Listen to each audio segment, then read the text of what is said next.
Hi friends, welcome to the option Bigg Boss 7 and episode ఎలాగనిపిస్తుంది. పల్లవి ప్రశాంత్ ఏవి బాగుందా, ఎవరు ఏపీ బాగుందా? నాకైతే ఎవరిది బాగుంది, పల్లవి ప్రశాంత్ బాగుంది. మొత్తం టోటల్ 6 నెంబర్స్లో ఎవరు ఏపీ బాగుంది అనిపిస్తుందో కామెంట్ సెక్షన్లో కామెంట్ చేయండి.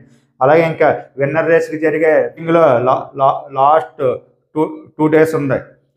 ఈరోజు పల్లవి ప్రశాంత్ 33%, అమర్కి 26%, 27%, శివాజీకి 26%. విన్నర్ మాత్రం పల్లవి ప్రశాంత్ అయినా అవ్వచ్చు, అమర్ అయినా అవ్వచ్చు, శివాజీ అయినా అవ్వచ్చు. వీళ్ళు ముగ్గురులో ఒకరు విన్నరు, ఒకరు రన్నరు ఈ పొజిషన్లో ఉంటారు. మీరు ఏమనుకుంటున్నారో కూడా కింద కామెంట్ సెక్షన్లో కామెంట్ చేయండి. అలాగే ప్రియా అండ్ ప్రిన్స్కి 5%, అర్జున్కి 4%.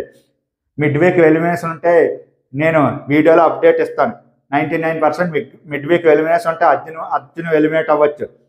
మనకు ఈరోజు అక్కడ ఎలిమినేషన్ జరిగితే రేపు మనకు టెలికాస్ట్ అవుతుంది. 99% ఉండకపోవచ్చు కూడా. సండే ఫినాలీ వీక్లో ఎవరు విన్నారో ఎవరు రన్నారో అక్కడ తెలుస్తుంది. ఎవరికి ఏ పొజిషన్ ఉండాలనుకుంటున్నారో కూడా కింద కామెంట్ సెక్షన్లో కామెంట్ చేయండి. మీరు ఎవరికి సపోర్ట్ చేస్తున్నారో కూడా కామెంట్ సెక్షన్లో కామెంట్ చేయండి.